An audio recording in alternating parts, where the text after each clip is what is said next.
शेतकरी बंधू मित्र, आता मी बोलणार नव्हतो पण नुसता खूप आग्रह झाला म्हणून बोललो. तर आपा अडचण अशी आहे बापू, माझा मला कारखाना चालला आहे, तुमच्या कारखान्याची उद्घाटन तुम्ही भाषण करायचं हे जरा चुकीचं होईल. पण मी खरं म्हणजे तुम्हाला काही सांगायसाठी आलो नाही दादा, मी ऐकायसाठी आलोय दादा, बरोबर आहे ना. त्यामुळे तुम्ही मला बोलायला लावू नये.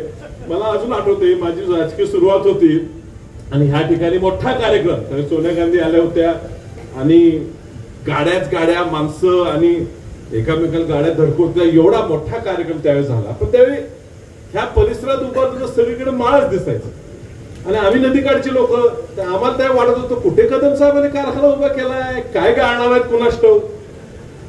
पण सगळं माळच दिसत होतं, येताना पण काय ऊस नाही काय नाही.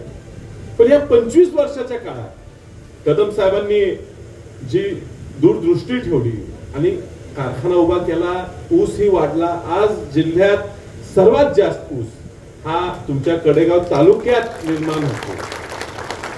ते व्हायचं कारण तुम्हाला मिळालेलं पाणी, त्यासाठी केलेले परिश्रम आणि ते पुढे नेत आज बाळासाहेबांनी ह्या परिसराचा जो विकास केलेला आहे आणि हा कारखाना उभा राहिला आणि जो वाढत गेलेला आहे. आज जिल्ह्यात एक नंबरचा कारखाना म्हणून आहे, एक नंबरचा दर देणारा कारखाना आहे.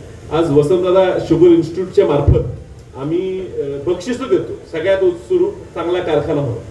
काही वर्षापूर्वी आम्ही तुम्हाला दिलं तर बाळासाहेब त्यात अडचण अशी असते की त्यात आम्ही एक अट घातलेली आहे. तर देवगड अट अशी आहे की एकदा एका कारखान्याला दिला तर पुन्हा द्या लागू नये, नाहीतर काय होणार, प्रत्येक वर्षी तुम्हीच घेऊन जाणार, दुसऱ्या कुणाला मिळायचं नाही. आणि म्हणून ती अट घातली, नाही तर दरवर्षी आम्ही जे पॉइंट सिस्टम काढली तर एक नंबरचा कारखाना पण तुमचाच कारखाना प्रत्येक पुढे येतो. नशिबाने ते हाय, मग दुसऱ्या कोणाला तरी त्या स्टेजवर जाता येते.